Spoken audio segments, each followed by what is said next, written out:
है हमारा forms of power sharing. Power sharing form मतलब कि अभी हमने देखा पावर शेयर की गई, श्रीलंका में नहीं की गई और बेल्जियम में की गई, जिससे उनकी कंट्री यूनाइटेड रही। लेकिन ये पावर शेयरिंग कितने लेवल्स पे की जाती है, कैसे कैसे की जा सकती है? अरे for a long time it has been believe that all the power of the government must reside in one person.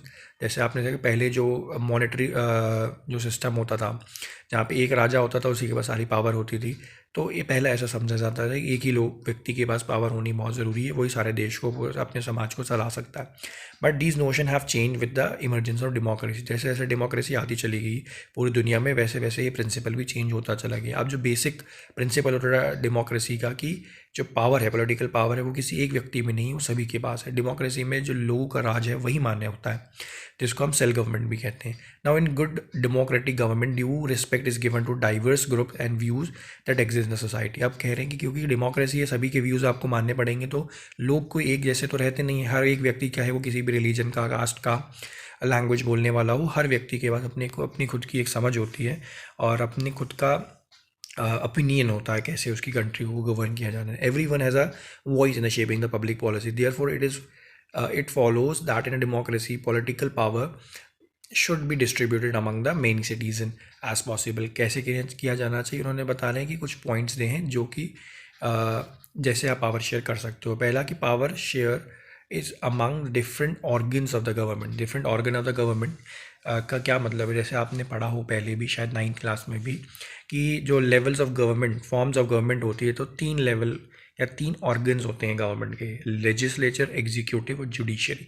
Legislature क्या होता है? लेजिस्लेचर का मतलब है वो फॉर्म ऑफ गवर्नमेंट, गवर्नमेंट का वो ऑर्गन जिसका काम है लॉ बनाना कंट्री के लिए। कंट्री में कौन सा लॉ बनाया जाएगा, कौन सा लॉ फॉलो किया जाएगा, अब उसके लिए क्या है, उसके लिए स्पेशली एक पार्लियामेंट बनाई गई है, जिसमें जो भी लोग होंगे वो मिल के बनाएंगे लॉ कंट्री के लिए, उसको हम कहते हैं लेजिस्लेचर। दूसरा होता है एग्जीक्यूटिव।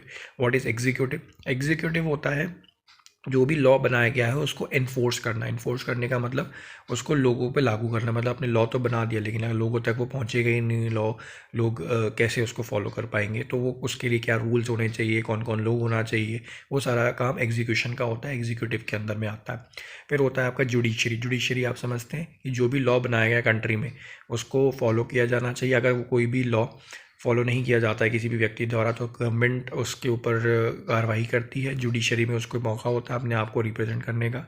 किसी एक व्यक्ति ने किसी दूसरे व्यक्ति के साथ भी कुछ गलत किया तो वो भी साथ में ही उसको सज़ा देने का काम भी जुडिशरी का ही होता है। ठीक है। इसके अलावा कह रहे last year we studied that in democracy even though the minister and government official exercise power, they are responsible to the parliament और स्टेट असेंबली। मतलब जितने भी मिनिस्टर्स होते हैं, गवर्नमेंट ऑफिशियल्स होते हैं, उनके पास पावर्स होती हैं, बट अल्टीमेटली उनको पार्लियामेंट या स्टेट असेंबलीज में अपनी सभी चीज़ों को बताना पड़ता है कि उन्होंने क्या काम करा है, क्या काम नहीं किया है और वो क्यों करा है। तो लेजिस्लेचर जो होता है वो लॉ बनाता है और उस लॉ को फॉलो करना बाकी सभी का काम होता है। अभी इस लेवल ऑफ गवर्नमेंट ऐसे क्यों बांटा हुआ है? वो इसलिए बांटा हुआ है क्योंकि एक ही व्यक्ति के पास सारी पावर नहीं है। वही लॉ बना रहा है, वही लॉ को एग्जीक्यूट भी कर रहा है। अगर कोई गलत करता है तो वो उसको सज़ा देता है। अब ऐसे केसेस में उसने खुद गलत किया तो वो खुद को तो सज़ा देगा नहीं, इसलिए तीनों लेवल्स ऑफ गवर्नमेंट को बांटा गया। देन है power can be shared among the government at different levels. कि डिफरेंट लेवल्स ऑफ गवर्नमेंट का क्या मतलब है? जैसे आप देखो हमारे कंट्री में 3 लेवल ऑफ गवर्नमेंट होती है। एक होती है हमारी सेंट्रल गवर्नमेंट। सेंट्रल गवर्नमेंट कहाँ है? जैसे हमारे जो प्राइम मिनिस्टर है, ठीक है, हमारा प्राइम मिनिस्टर है, हमारे प्रेसिडेंट है, वो किसी एक पर्टिकुलर एरिया की नहीं है, वो पूरे देश के लिए है। तो उसको कहते हैं हम सेंट्रल गवर्नमेंट, जो या यूनियन गवर्नमेंट, जो पूरे देश के लिए कानून बनाती है और उसका जो भी रूल्स रेगुलेशन होते हैं वो पूरे कंट्री में अप्लाई होता है। दूसरा होता है हमारा स्टेट गवर्नमेंट। स्टेट गवर्नमेंट होती है एक पर्टिकुलर स्टेट पे ही अप्लाई होगा। जैसे जैसे हरियाणा है, हरियाणा एक स्टेट है, उत्तर प्रदेश एक स्टेट है, वहाँ की अपनी खुद की गवर्नमेंट है, अपना चीफ मिनिस्टर है, अपना गवर्नर है, वो वहाँ की अपनी खुद की असेंबलीज भी हैं। जो भी वो लॉ बनाएंगे, रूल्स बनाएंगे, वो केवल और केवल उसी राज्य में एप्लीकेबल होगा, उसी स्टेट में एप्लीकेबल है, ना कि बाकी सभी। ठीक है।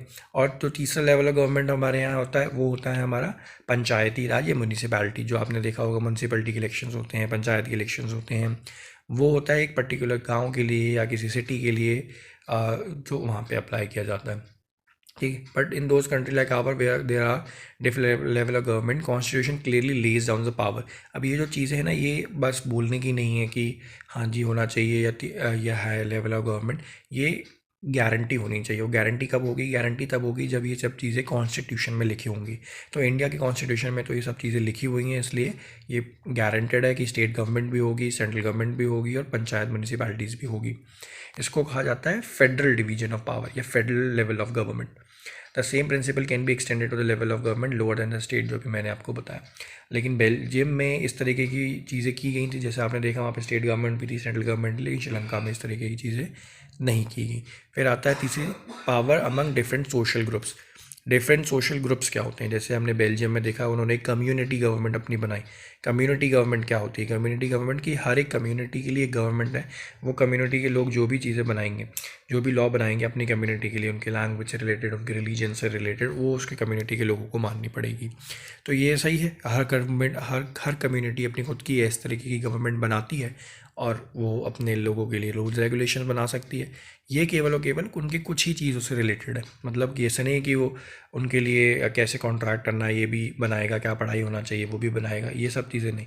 वो केवल उनके कल्चर, उनके रिलीजन, उनके लैंग्वेज से रिलेटेड ही लॉज बना सकती है। बाकी सब चीज़ें जो बाकी लास्ट ईयर आपने बता रहे कि आपने पढ़ा होगा, इंडिया में रिजर्व्ड कॉन्स्टिट्यूंसीज होती हैं पार्लियामेंट में या स्टेट गवर्नमेंट्स में।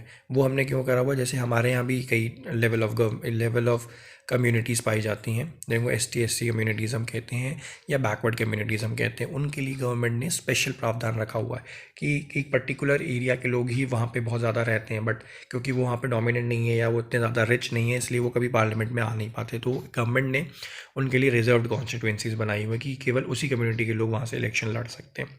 देन फोर्थ है, power sharing arrangement can also be seen in the political parties. जैसे आपने देखा हो पॉलिटिकल पार्टी, प्रेशर ग्रुप या मूवमेंट्स होते हैं। आपने पढ़ा हो कि गवर्नमेंट कैसे इंडिया में फॉर्म की जाती है। इंडिया में पार्लियामेंट्री सिस्टम में जो भी पार्टी, पॉलिटिकल पार्टी जिसको इंडिया में पार्लियामेंट में मेजॉरिटी मिली हो, केवल वही अपनी गवर्नमेंट फॉर्म कर सकता है। मेजॉरिटी का मतलब है कि मान लो टोटल आपके यहाँ अगर 500 सीट्स हैं तो 250 से अबव आपको सीट्स मतलब आपको मेंबर ऑफ पार्लियामेंट्स आपके होने चाहिए पार्लियामेंट में, तभी जाके आप गवर्नमेंट फॉर्म कर सकते हो। अब ये हर बार तो नहीं होगा कि आपकी किसी एक पॉलिटिकल पार्टी को ही 250 या उससे अबव सीट्स मिल जाए। इंडिया के केस में टोटल 550 पार्लियामेंट्री सीट्स हैं लोकसभा की, जो कि डिटरमाइन करता है कि गवर्नमेंट किसकी होगी। उसका आधा आप कर दो 272 या समथिंग इसके आसपास बैठेगा, 278।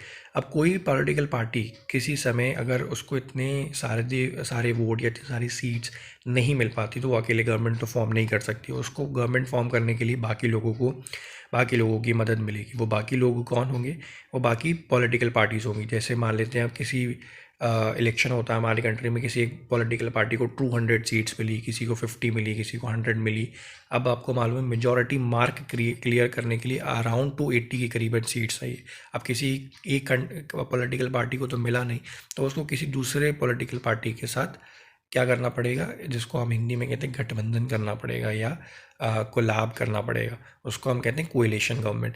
वो भी एक तरीके का सिस्टम है पावर शेयरिंग करने का।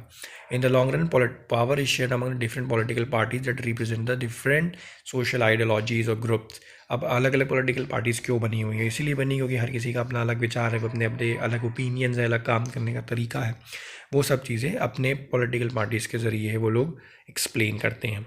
तो ये भी एक तरीका हो गया पावर शेयरिंग का, इसको अलायंस कहा जाता है। जैसे आप इंडिया में देखें तो इंडिया में 2 मेजर अलायंस है। एक है UPA, यूनाइटेड प्रोविंसेस अलायंस, जो कि कांग्रेस और उसकी बाकी रिलेटेड पार्टीज़ है। दूसरा हमारे यहाँ NDA, नेशनल डेमोक्रेटिक अलायंस, जो BJP और उससे रिलेटेड जो भी पॉलिटिकल पार्टीज़ है